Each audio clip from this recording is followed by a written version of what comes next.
Good afternoon, everybody. Colin here with Techout. Today, I wanted to make a video on why I'm loving the iPhone XR.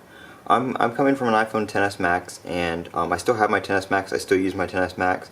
It is my phone that I'm currently running the iOS 12.3 betas on, and we'll be running the iOS 13 betas on next month when they come out.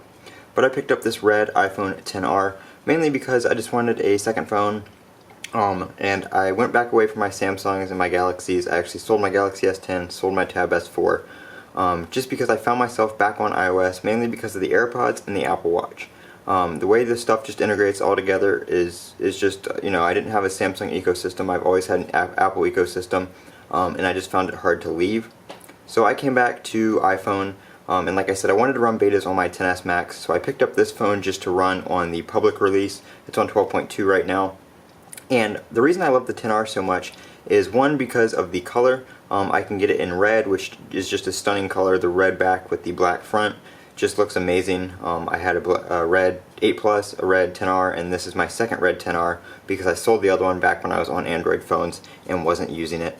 And one of the reasons I love the XR is the battery life. The XR with its display, it's not an OLED display, it's not a super high resolution display, so the battery life is really good. The display still looks excellent, but without that OLED panel and it pushing all those pixels, the battery life is just tremendously good.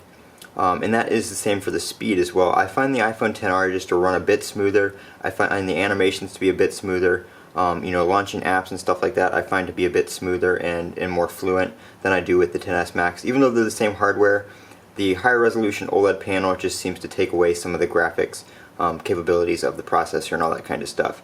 So the iPhone XR is definitely a better value in my opinion for the $749 if you're getting the 64GB model, or if you want to bump up to the 128GB model, it only runs you $50 more at $799. So you can get plenty of storage for a great price, and you're still getting a great phone in my opinion. Even months later after the iPhone XR was released, it's an excellent phone, and I still do recommend it. Now, coming up in a month or two, I probably would just go ahead and wait until September, October when the new iPhones come out, because at that point you're only going to have a couple months before it is outdated. But right now, I'd say for the month of May, maybe still go ahead and pick one up if you desperately need a new phone. If you can hold out, definitely wait till September. But like I said, if you need a new phone, go ahead and pick one up. The iPhone XR is definitely a recommended device. This has been Colin with Techout. Don't forget to comment, rate, and subscribe down below. And as always, have a great day.